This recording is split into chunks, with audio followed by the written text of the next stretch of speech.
उन्नती गार्डनमागील जलकुंभातून येऊर परिसरातील अनधिकृत बांधकामांना पाणीपुरवठा केला जात असल्याचा गंभीर आरोप काँग्रेस पक्षाने केला आहे।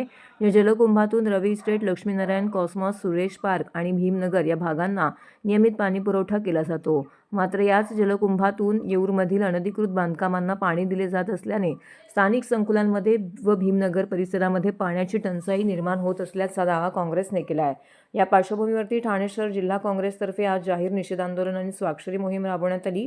या आंदोलनामध्ये ठाणे शहर जिल्हाध्यक्ष ॲडव्होकेट विक्रांत चव्हाण, पक्षाचे पदाधिकारी आणि स्थानिक नागरिक मोठ्या संख्येने सहभागी झाले होते। अनेक रहिवाशांनी स्वाक्षरी मोहिमेमध्ये सहभाग नोंदवत प्रशासनाच्या विरोधात नाराजी व्यक्त केली आहे। रहिवाशांना पाणी टंचाईचा सामना करावा लागत असताना अनधिकृत बांधकामांना पाणीपुरवठा होणं अन्यायकारक असल्याचं आंदोलनकर्त्यांनी म्हटलं आहे।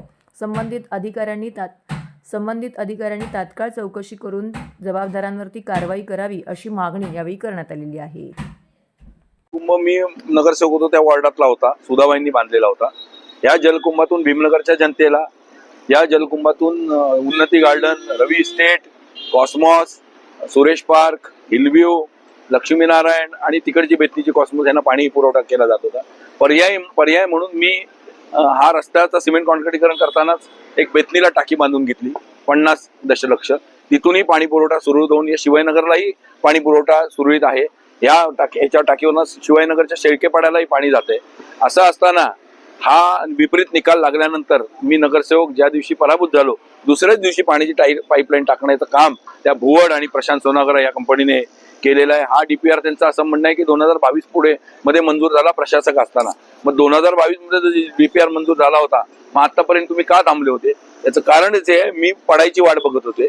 ज्या दिवशी मी पडलो त्यांना असं वाटलं की मी पडलो आणि यांना पाण्याची पाईपलाईन टाकून आम्ही फॉरेस्टलाही तक्रार दिलेली आहे। त्यांनी अजिबात समजू नये, यांच्या प्रॉपर्ट्यांपर्यंत मी जाईन।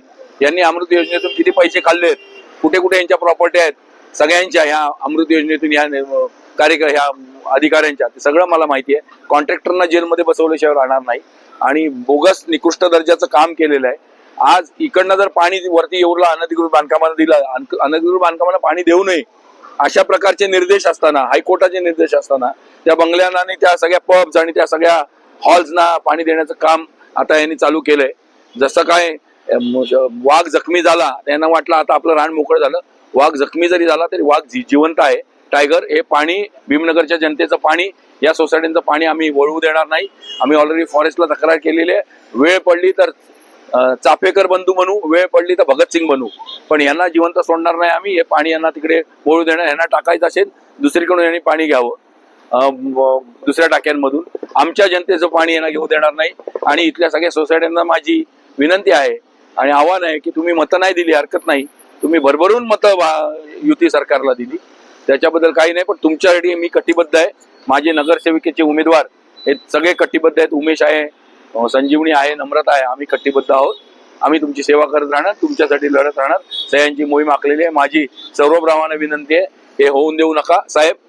हे अनधिकृत बांधकामांना पाणी पुरवठा नाही तर यांच्याकडनं प्रतिज्ञापत्र घ्या की फक्त एअरफोर्सला पाणी दिलं जाईल आणि ते सुद्धा इंदिरानगरच्या टाकीतून पाणी दिलं जाते। त्यांचं म्हणणं आहे पाणी कमी येतं, तर अजिबात नाही। कमी येत असलं तरी तुम्ही दुसरी काहीतरी पर्यायी व्यवस्था करा। इकडच्या जनतेचं पाणी वरती वळवलं तर टँकर चालू होईल। ही गरीब जनता आहे, टँकर परवडणार नाही यांना। भीमनगरची जनता असेल, इथल्या सोसायटीमध्ये 50-50 टँकर एका बॅलेट पेरला राहत नाहीत आणि म्हणून निवडून आलेल्या नवीन नगरसेवकांनाही माझी विनंती आहे की आपण सर्वांनी एकत्र येऊन, शेवटी तुम्हाला मतं दिली आहेत, माझ्यापेक्षा जास्ती मतं तुम्हाला दिली आहेत लोकांनी ते, तर तुम्ही त्यांचं रक्षण केलं पाहिजे, संरक्षण केलं पाहिजे आणि त्यांच्या न्याय हक्कासाठी तुम्ही रस्त्यावर उतरलं पाहिजे।